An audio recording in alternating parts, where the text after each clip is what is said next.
हरि ओम।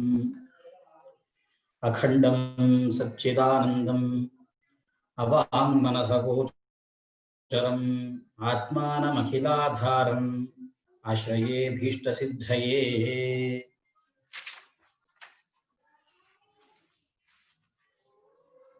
सर्वेभ्यः नमांसि।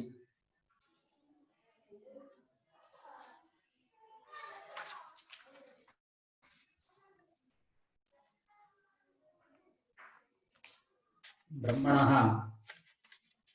अभिन्न निमित्तोपादानत्वं शास्त्रेषु उच्यमानमस्ति। तच्च ब्रह्मणः कथं वा संगच्छते इति इमम् अंशं ग्रन्थकारः प्रत्यपादयत्। तत्र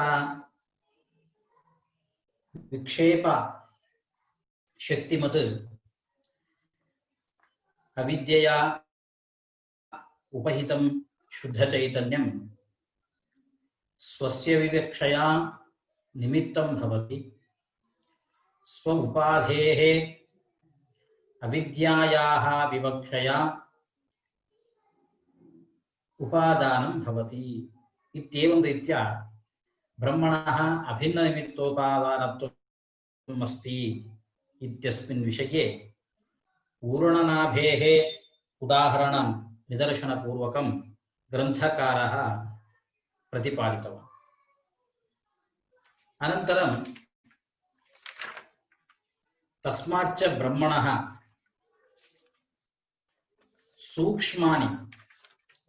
सूक्ष्मभूतानि उत्पद्यन्ते इति तत्र आकाशाद् वायुः, वायोरग्निः, अग्नेरापः, अद्भ्यः पृथिवी, पृथिव्या ओषधयः इत्येवं श्रुत्युक्तक्रमेण ब्रह्मणः सकाशात् सूक्ष्मभूतपञ्चकम् उत्पद्यते।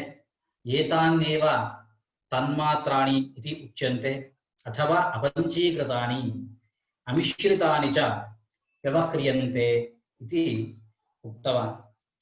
अनन्तरं तत्र सूक्ष्मशरीरेषु 17 भागाः सन्ति। तेषु ह्यः अस्माभिः आहत्य 7, केवलं 7 तत्र अस्माभिः दृष्टाः। तत्र श्रोत्रं, त्वक्, चक्षुः, जिह्वा, घ्राणाख्यानि 5 ज्ञानेन्द्रियाणि, बुद्धिः एवं मनः इति 7 अवयवाः अस्माभिः दृष्टाः। अत्र अग्रे वक्तव्यम् अस्ति ग्रन्थकारस्य। तत्र अन्तःकरणस्य अपरेपि 2 वृत्ति वर्तेते, चित्तम् अहङ्कारश्च इति। ते किं नोक्ते, अस्मिन् ग्रन्थे किं नोक्ते इति पृष्टे अग्रे ग्रन्थकारः प्रतिपादयति तस्मिन् विषये। वेदांतसार ग्रंथ में अब तक ग्रंथकार ने ब्रह्म का अभिन्न निमित्तोपादानत्व विषय का प्रतिपादन कर चुका है। ब्रह्म निमित्त कारण भी है और उपादान कारण भी है। ये 2 कैसे हो सकता है? उपाधि, अविद्या रूपा उपाधि उपहित चैतन्य स्व प्राधान्य विवक्षा से निमित्त कारण होता है। उपाधिभूत अविद्या विवक्षा से उपादान भी हो सकता है। इसलिए ब्रह्म वेदांत शास्त्र में अभिन्न निमित्तोपादान कहते हैं।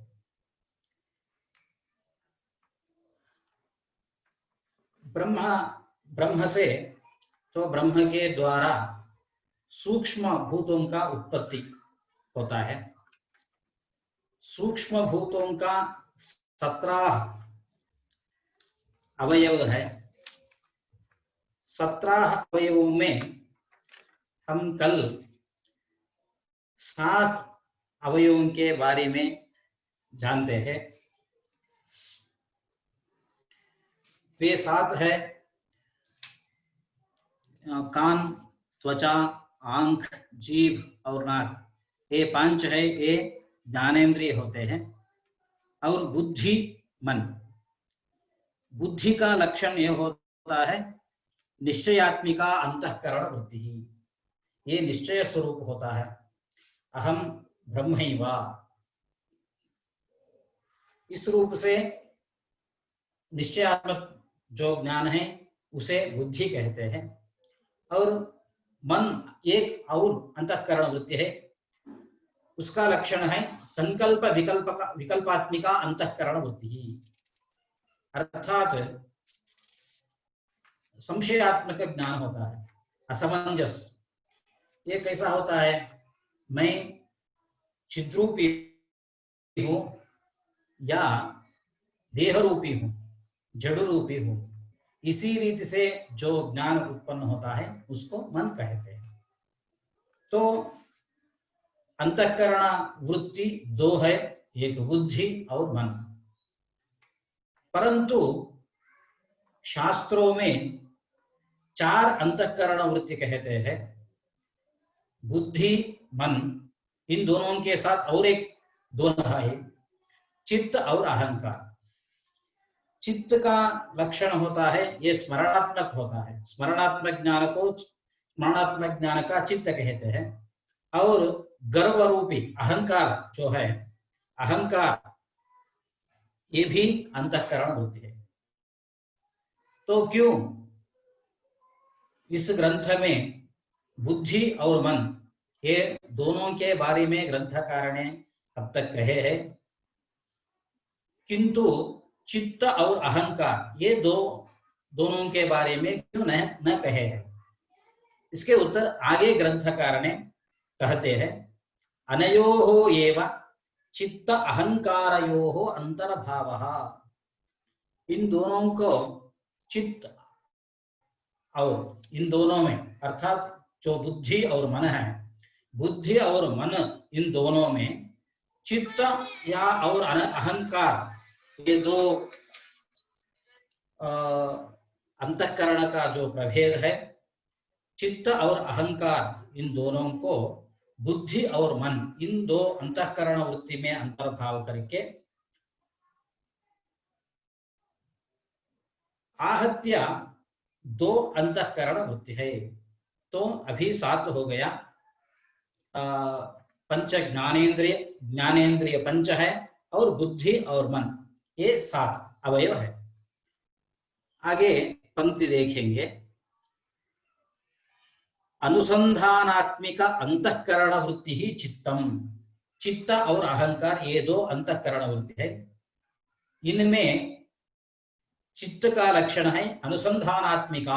अनुसंधानात्मिका अर्थात स्मरण रूपी, जो पहले अनुभव उत्पन्न होता है, प्रत्यक्ष से अनुभव उत्पन्न होता है, बाद में अनुभव का आकार यह होता है अयं घटः। इसी रीति से अनुभव का आकार होता है। चक्षुरिंद्रिय का सन्निकर्ष से अयं घटः, ये ज्ञान जो उत्पन्न होता है उसे अनुभव कहते हैं। बाद में सह घटः, इस रूप से जो ज्ञान उत्पन्न होता है उसे स्मरण कहते हैं। तो चित्त है वो स्मरण रूपी है, और अहंकार तो गर्व रूपी है। अभिमानात्मिका अंतःकरण वृत्ति ही अहंकार।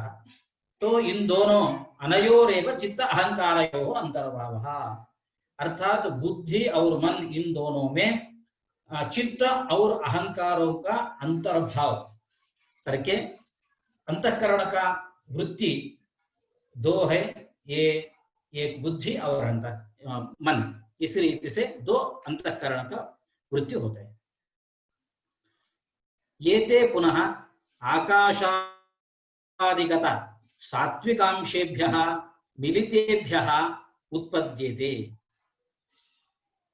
ये सात पंच ज्ञानेन्द्रिय और बुद्धि और मन, ये सात भी आकाश से उत्पन्न होता है। उनमें आकाशादि पंचभूतों से उसका उत्पत्ति है।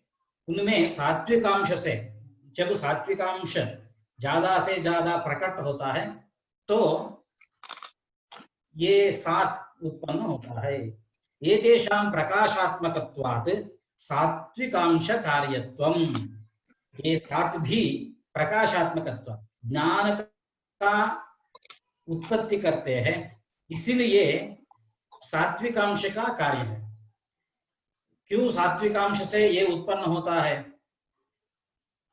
क्योंकि ये सात ज्ञान का उत्पादन करते हैं।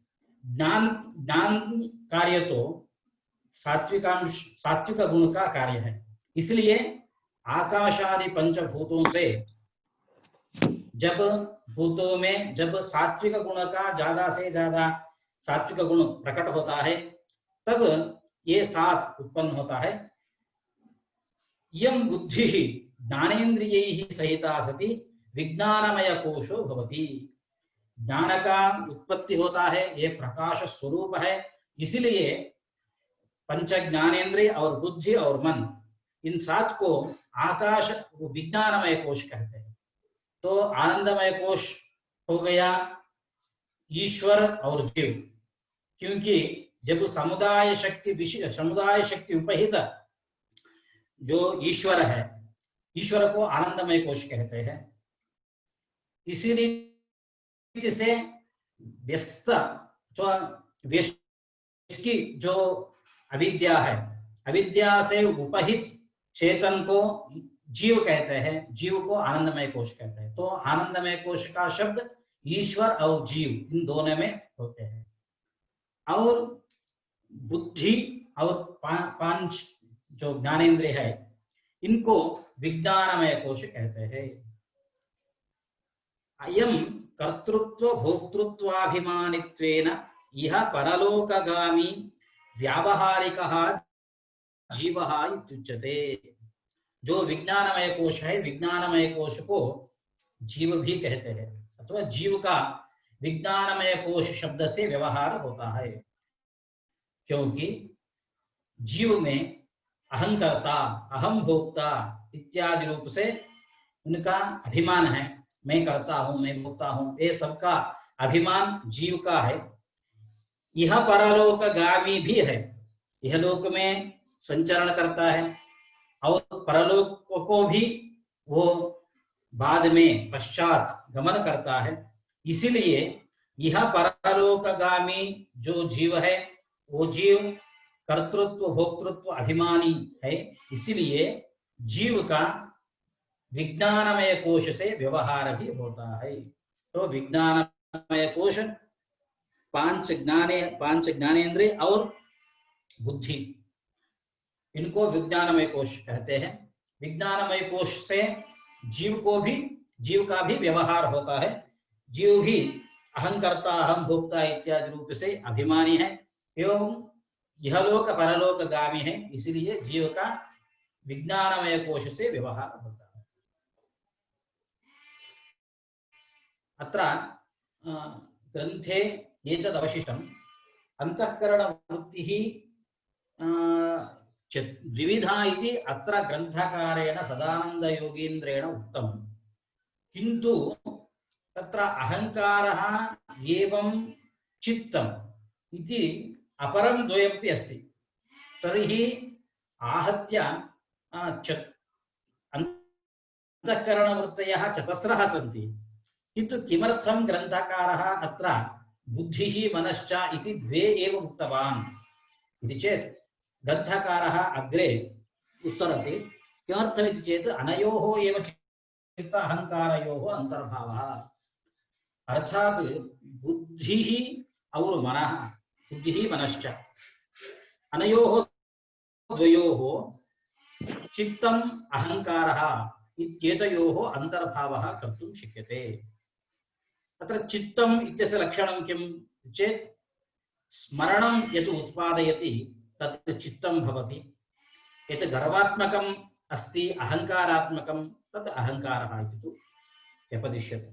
तथा च एतयोः द्वयोः बुद्धौ मनसि च अन्तर्भावं कृत्वा अन्तःकरणस्य द्वे वृत्ति एव ग्रन्थकारः अत्र प्रत्यपादयत्। एते पुनः आकाशादिगत सात्विकांशेभ्यः मिलितेभ्यः उत्पद्यन्ते।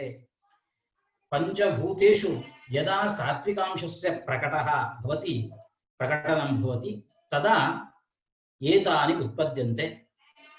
एतानि च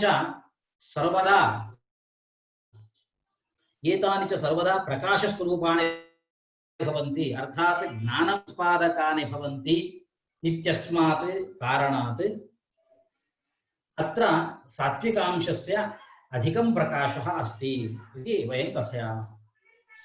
यतः यत्र कार्ये ये गुणाः सन्ति, ह्यस्तने एव अस्मिन् विषये उक्तं, कार्ये ये गुणाः उत्पद्यन्ते ते च गुणाः अवश्यं कारणे स्युः। अर्थात् कारणे ये गुणाः सन्ति ते एव कार्ये उत्पद्यन्ते।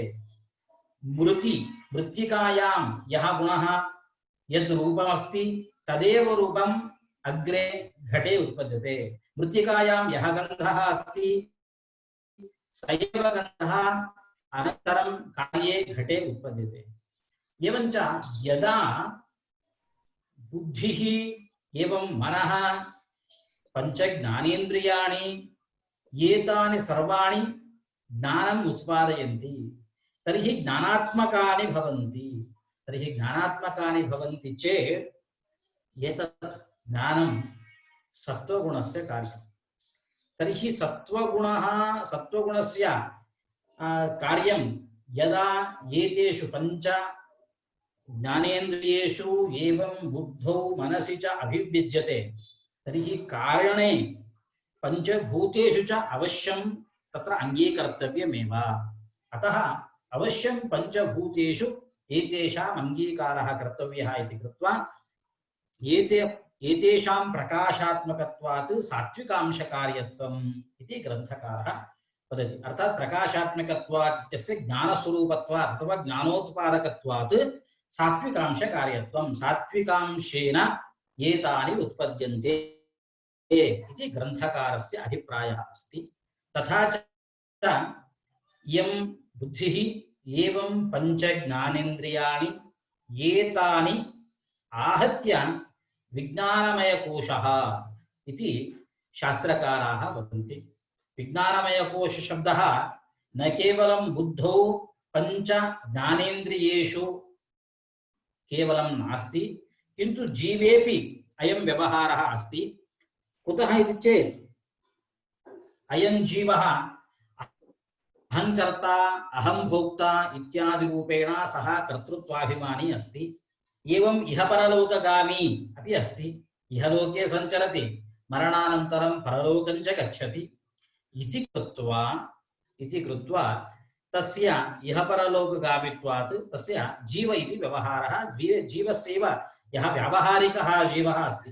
पारमार्थिकं तु सद् ब्रह्मैव, किन्तु जीवः व्यावहारिकः। तर्हि यः व्यावहारिकः जीवः अस्ति सः विज्ञानमयकोशः इति शब्देन व्यवह्रियते। एवं मनस्तु कर्मेन्द्रियैः सहितं सत् मनोमयकोशः भवति। बुद्धिः पंच ज्ञानेन्द्रियाणि आहत्य विज्ञानमयकोशः इति व्यवहारः अस्ति। जीवस्यापि विज्ञानमयकोशः इति व्यवहारः अस्ति। एवमेव कर्मेन्द्रियाणि, यानि कर्मेन्द्रियाणि सन्ति, कर्मेन्द्रियाणि नाम कानि? कर्मेन्द्रियाणि एवं मनः, एतानि षट् मनोमयकोशः इति व्यवहरन्ति। तर्हि कर्मेन्द्रियाणि कानि इत्यस्य उत्तरं ग्रन्थकारः वदति। वाक् पाणि पाद पायु उपस्थानि। वाक् उपस्थानि इति तत्र पंच कर्मेन्द्रियाणि सन्ति। पंच कर्मेन्द्रियैः साकं मनः आहत्य मनोमयकोशः इति व्यवह्रियते। अग्रे पंक्तिः एवमस्ति, एतानि पुनः आकाशादीनां रजोंशेभ्यः व्यस्तेभ्यः पृथक् क्रमेण उत्पद्यन्ते। एतानि यदा रजोंशस्य रजोगुणस्य अभिव्यक्तिर्भवति तदा आकाशादीनां सकाशात् एतानि पंचकर्मेन्द्रियाणि उत्पद्यन्ते। अर्थात् एवं भवति, रजोगुणप्रधानात् आकाशात् त्वगिन्द्रियम् उत्पद्यते, रजोगुणप्रधानात् वायोः पाणि नामकम् इन्द्रियम् उत्पद्यते, रजोगुणप्रधानात् अग्नेः पादनामकम् इन्द्रियम् उत्पद्यते, रजोगुणप्रधानात् जलात् शिष्णेन्द्रियम् उत्पद्यते, रजोगुणप्रधानात् रजोगुणप्रधानायाः पृथिव्याः सकाशात् पायु आख्यम् इन्द्रियम् उत्पद्यते। इत्येवं रीत्या यदा रजोगुणस्य प्राधान्यं भवति यदा प्रत्येकं प्रत्येकम् एकैकस्मात् भूतात् एकैकं कर्मेन्द्रियम् उत्पद्यते इति ग्रन्थकारः वदति। एतानि एव मनोमयकोशः इति व्यवह्रियन्ते।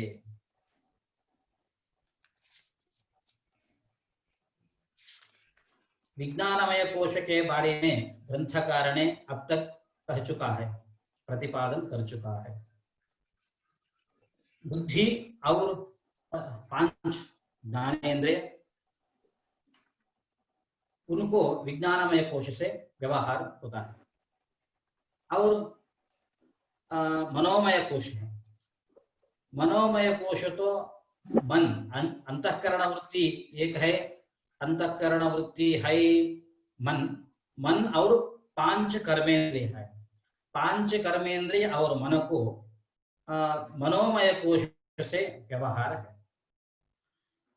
पांच कर्मेंद्रिय है। पांच कर्मेंद्रिय क्या है, इसको उत्तर देता है ग्रंथकार ने। पंच कर्मेंद्रियाणि वाक् अर्थात वाणी, पाणी हाथ, पाद पैर, वायु गुदा एवं उपस्था जननेन्द्रिय, ये पांच है कर्मेंद्रिय है। ये पांच कर्मेंद्रियों के साथ मन को अर्थात ये छह वस्तुओं को मनोमय कोश कहते हैं। ये पांच कर्मेंद्रिय, इनका उत्पत्ति कैसा होते हैं, ग्रंथकार ने कहते हैं जो आकाशादि पांच भूत से एक भूत से एक इंद्रिय की उत्पत्ति होती है। जब रजोगुण विशिष्ट आकाश, जब रजोगुण विशिष्ट आकाश से वागिंद्रिय का, वाणी का उत्पत्ति होते हैं, एवं रजोगुण युक्त वायु से हाथ का उत्पत्ति, एवं रजोगुण विशिष्ट अग्नि से पैर का उत्पत्ति, रजोगुण विशिष्ट जल से जननेन्द्रिय का उत्पत्ति, रजोगुण विशिष्ट पृथ्वी से बुधा इंद्रिय का उत्पत्ति होती है। इसी रीति से रजोगुण का प्रकट होने से पांच कर्मेंद्रिय प्रत्येक पांच भूतों से उत्पन्न होते हैं। एवं तत्र सूक्ष्म भूत का 17 अवयव है। इसलिए से ग्रंथकार ने पीछे प्रतिपादन कर चुका है। उनमें अब तक हमें ज्ञानेन्द्रिय पंचक, बुद्धि मनसी कर्मेंद्रिय पंचक, यह तक हम समझे। लेकिन आगे वायु पंचकंच, वायु पंचक, पांच वायु, ये क्या है, इसका अर्थ क्या है, इसलिए ग्रंथकार ने आगे बताते हैं। वायवः प्राण अपान व्यान उदान समानाः। ये 5 वायु है, एक एक हर एक का अलग अलग लक्षण भी है, इसलिए ग्रंथकार ने प्रतिपादन करते हैं। प्राणो नाम प्रागमनवान नासाग्रस्थानवर्ती, अपानो नाम अवागमनवान पायुवादिस्थानवर्ती, व्यानो नाम विश्वगमनवान अखिल शरीरवर्ती, उदानः कंठस्थानीयः ऊर्ध्वगमनवान उत्क्रमण वायु, समानः शरीर मध्यगत अशित पीत अन्नादि समीकरणकरः, समीकरणं तु परिपाककरणं, रस रुधिर शुक्र पुरीशादि तरणम्।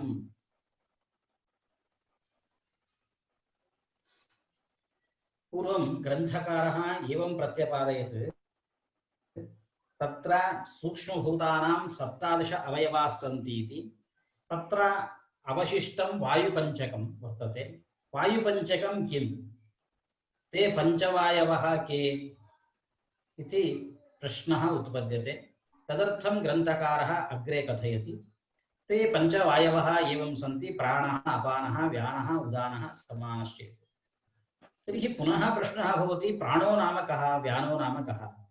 अर्थात् ग्रन्थकारः वदति, प्राणः नाम प्रागमनवान्, अर्थात् यः ऊर्ध्वं गच्छति, शरीरे यः ऊर्ध्वं गच्छति, एवं यः नासायाः अग्रे तिष्ठति, सः प्राण, सः वायुः प्राणशब्देन व्यवह्रियते। एवं अपानो नाम अवागमनवान्, अर्थात् यः अधोदेशं प्रति गच्छति, एवं पायुआदि स्थाने यः तिष्ठति सः अपानः भवति। व्यानः नाम विश्वगमनवान्, अर्थात् सर्वतः चतस्रः अपि दिशः यः गच्छति, एवं निखिल शरीर अखिल शरीरवर्ती, शरीरे सर्वत्रापि यः तिष्ठति सः वायुः उदानः भवति। समानः, अस्य शरीर मध्यगत, शरीरे शरीरस्य मध्ये तिष्ठति, यत् वयं भुञ्मः एवं पिबामः तस्य समीकरणं करोति। यः समीकरणं करोति सः समानः भवति। समीकरणं नाम किं? समीकरणशब्दस्य अर्थः कः?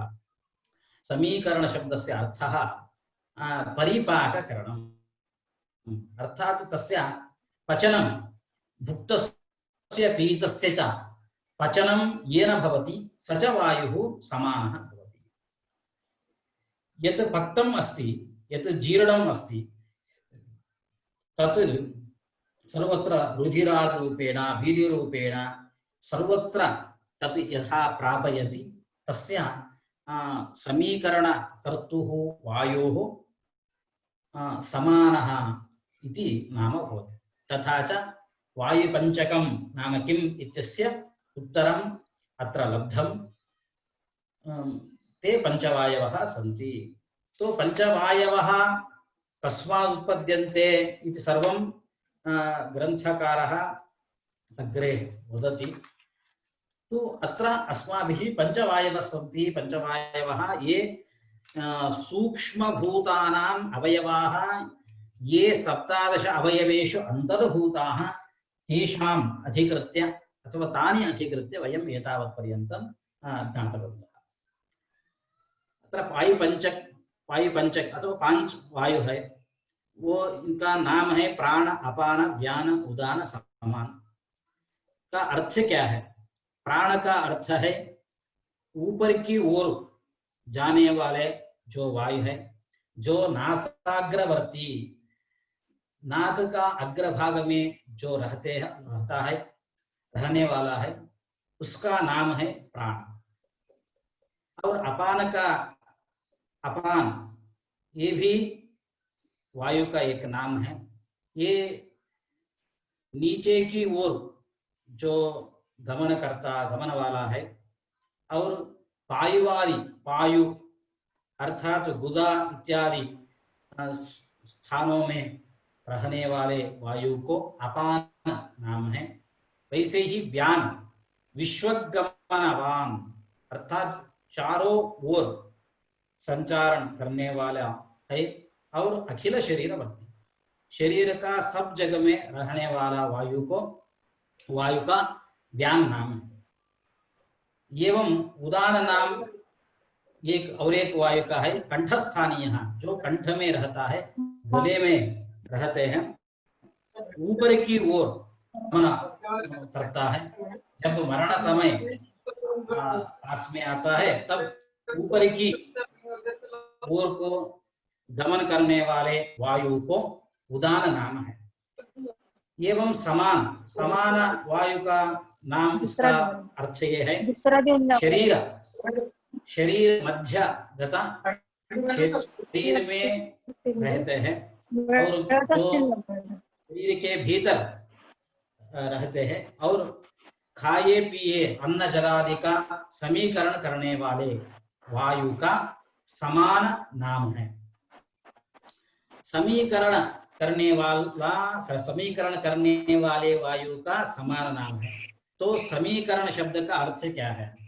समीकरण शब्द का अर्थ है परिपाक, जो पचन करता है उसका समान कहते हैं, समान नाम है, उस वायु का समान नाम है।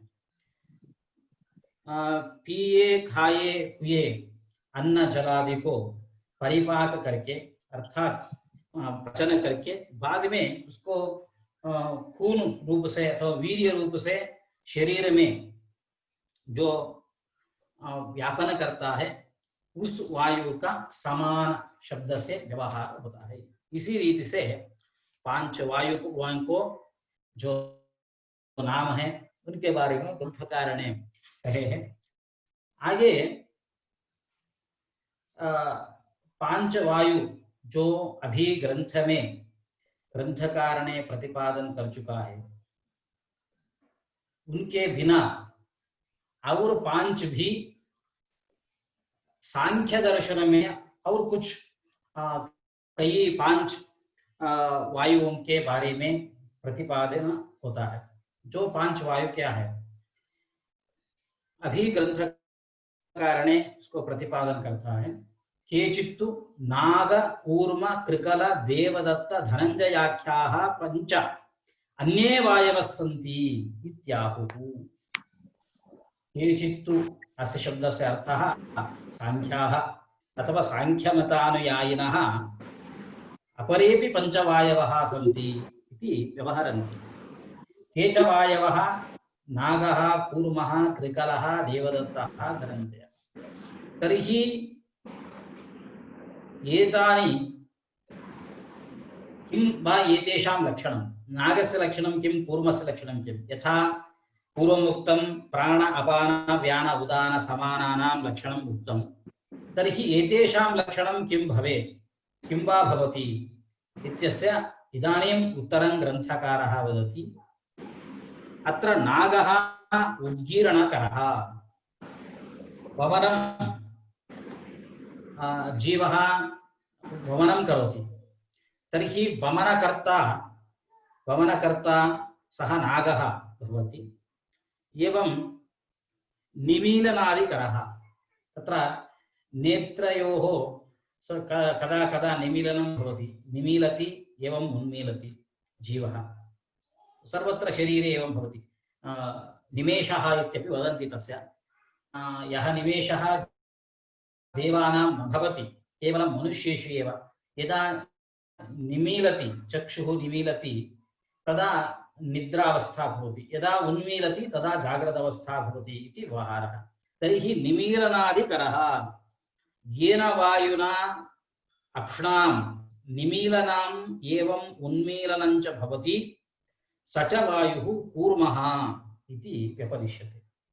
एवं कृकलः इति अपरः तृतीयः वायुः अस्ति। अस्य क्षुधाकरः, क्षुधाकरः इत्यस्य अर्थः यः क्षुत् उदरे क्षुत् उत्पादयति तस्य कृकलः इति नाम। एवं देवदत्तः इत्यपि वायोः नाम अस्ति जृम्भणकरः, अर्थात् कदा सर्वदा यदा निद्रा आगच्छति तदा ततः पूर्वं जीवः जृम्भणं करोति। तत्र तादृशजृम्भणं यः उत्पादयति स च वायुः देवदत्तः इति व्यपदिश्यते। एवं देहे पोषणकरः यः पुष्टिं करोति सः धनञ्जयः इति व्यपदिश्यते। एवं रीत्या सांख्यदर्शने अपरे पञ्चवायवः निरूपिताः सन्ति। तर्हि एते पञ्चवायवः अन्येषु दर्शनेषु निरूप्यन्ते, तर्हि किमर्थं भवद्भिः ग्रन्थेऽस्मिन् न निरूप्यते इति चेत् अत्र ग्रन्थकारः वदति एतेषां प्राणादिषु अन्तर्भावात् प्राणादयः पञ्चैव इति केचित्। एतेषां सर्वेषामपि प्राणादिषु अन्तर्भावात् तत्र लक्षणम् अनुसृत्य एतेषां समेषामपि प्राणादिषु अन्तर्भावः कर्तुं शक्यते। अतः यत् पूर्वं प्राणापानव्यानोदानसमानाख्याः पञ्चवायवः निरूपिताः ते एव पञ्चवायवः शास्त्रेषु निरूपिताः इति, ते पञ्च एव वायवः इति ग्रन्थकारः निरूपयति। इदं प्राणादिपञ्चकम् आकाशादिगत रजोंशेभ्यः मिलितेभ्यः उत्पद्यते। ये यत् प्राण अपान व्यान उदान समानाख्य पञ्चवायवः ये सन्ति ते च पञ्चवायवः समस्तेभ्यः आकाशेभ्यः, अर्थात् पूर्वम् एवम् उक्तं तत्र आकाशात् श्रोत्रम् उत्पद्यते इत्येवं रीत्या प्रत्येकशः उक्तम्। एतानि तु तथा नोत्पद्यन्ते, किन्तु मिश्रितेभ्यः पञ्च भूतेभ्यः सकाशात् एते पञ्च प्राणाः उत्पद्यन्ते इति एवं रीत्या पञ्चप्राणानां निरूपणं ग्रन्थकारः एतावत्पर्यन्तं कृतवान्। सांख्य दर्शन में और कुछ प्राण का निरूपण है, वे भी पांच है। उनका नाम ऐसे है कि नाग, कूर्म, कृकल, देवदत्त, धनंजय, इस नाम से प्रसिद्ध 5 वायु है। लेकिन ग्रंथकार ने इस ग्रंथ में केवल प्राण अपान इत्यादि रूप से 5 वायुओं का निरूपण अब तक कर चुका है।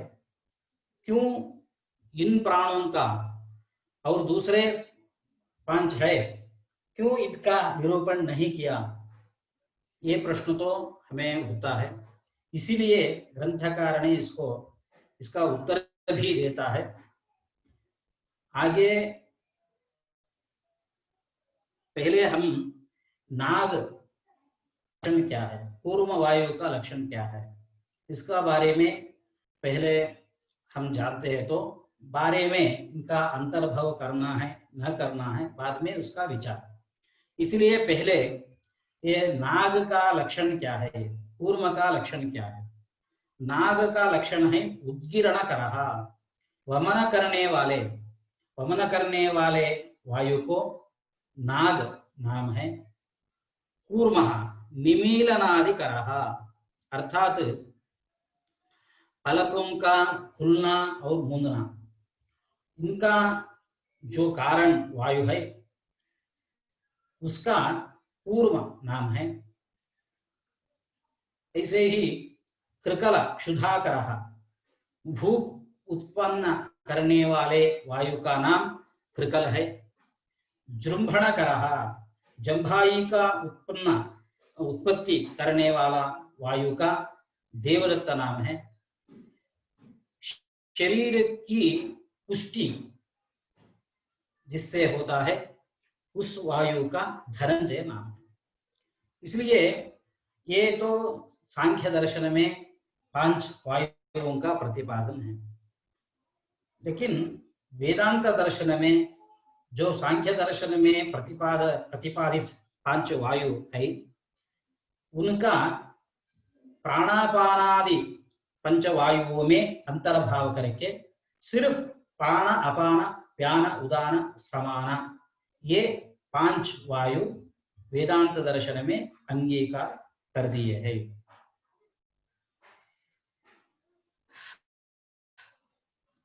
इदम प्राणादि पंचकम, ये जो पंच प्राण हैं, प्राण अपान व्यान उदान, ये पंच प्राण हैं, ये आकाशादि रजोंशेभ्यः मिलितेभ्यः उत्पद्यन्ते। आकाशादि पंचभूत से ये व्यष्टि रूप में, व्यस्तेभ्यः नहीं, अर्थात आकाश से ये वायु उत्पन्न होता है, पृथ्वी से ये वायु उत्पन्न होता है, ऐसा नहीं कहते हैं, लेकिन 5 भूतों से मिलके मिश्रण से ये 5 वायुओं की उत्पत्ति होती है। इसी रीति से पंचवायुओं का उत्पत्ति। एवं आगे ग्रंथकार ने कहते हैं, इदम प्राणादि पंचकम कर्मेन्द्रिय सहितं सत् प्राणमय कोशः भवति। अस्य क्रियात्मकत्वेन रजोंशकार्यत्वं एतेषु कोशेषु मध्ये विज्ञानमय कोशः ज्ञानशक्तिमान् कर्तृरूपः।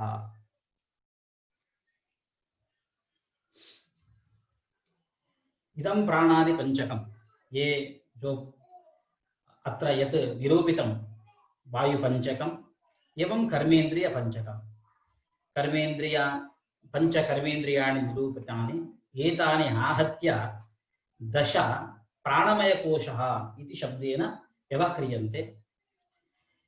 एतानि च क्रियात्मकानि भवन्ति। ज्ञानेन्द्रियाणि तु ज्ञानात्मकानि, यतः ज्ञानम् उत्पादयन्ति। एतानि कर्मेन्द्रियाणि तु क्रियात्मक, अर्थात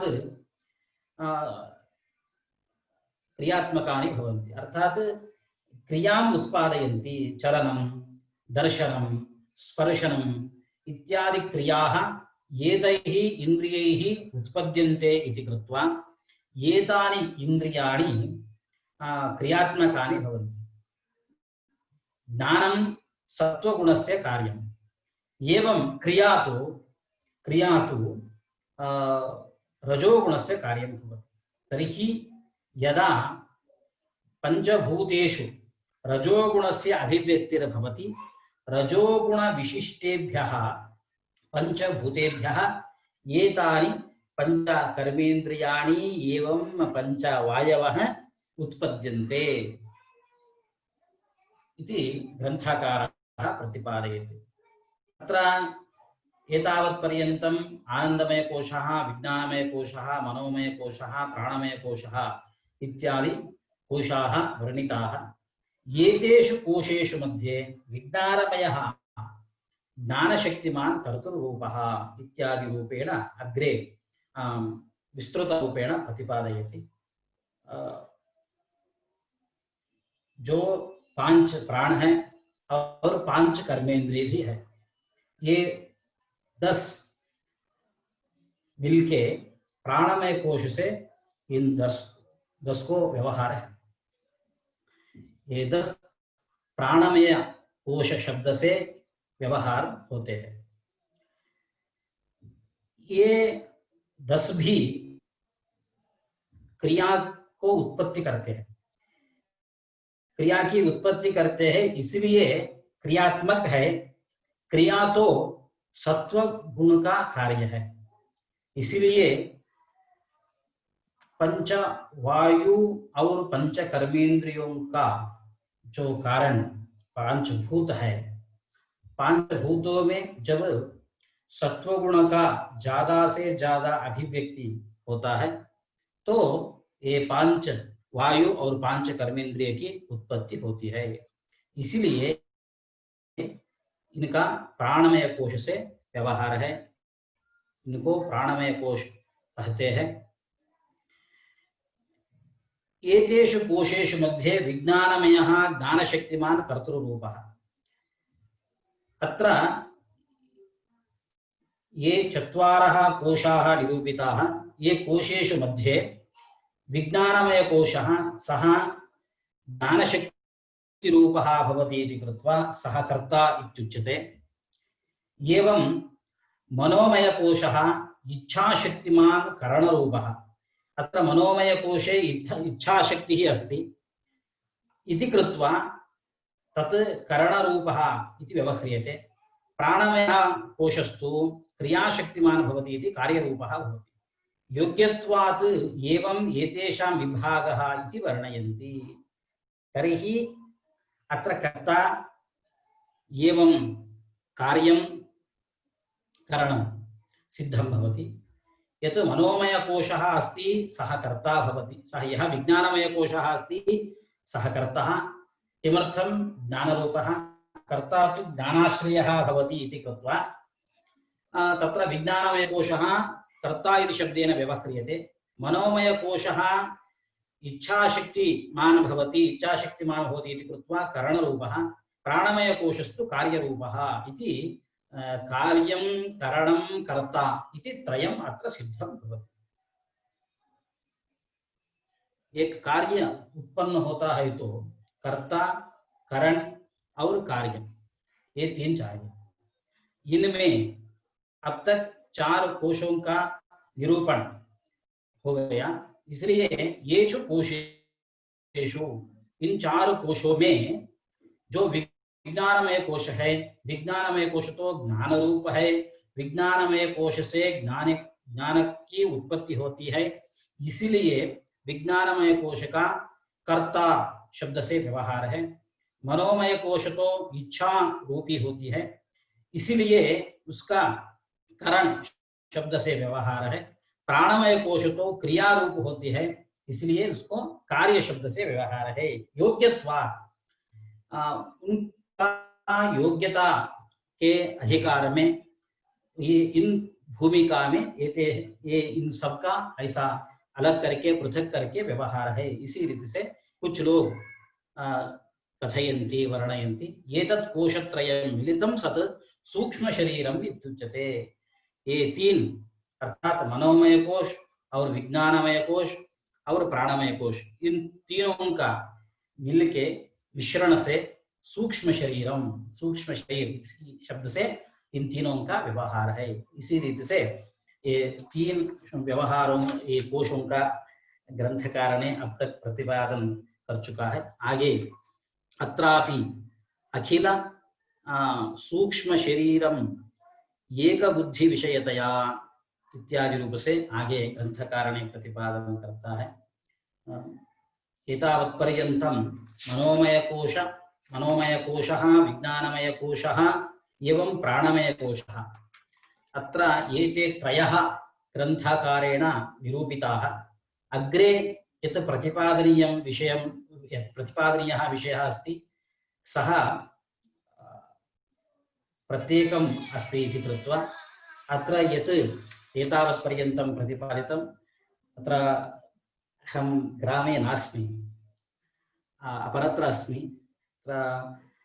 इति कृत्वा अत्र एतावत्पर्यन्तं प्रतिपादनं कृत्वा अग्रे किं वा ग्रन्थकारः प्रतिपादयति इति अहं पुनः यदा श्वः मिलामः तत्र कक्षायाम् अग्रे ग्रन्थकारस्य अभिप्रायः कोऽस्ति इति इमं विषयं सविस्तरेण प्रतिपादयामि। तावत्पर्यन्तं भवद्भ्यः सर्वेभ्यः धन्यवादाः, प्रणामाश्च।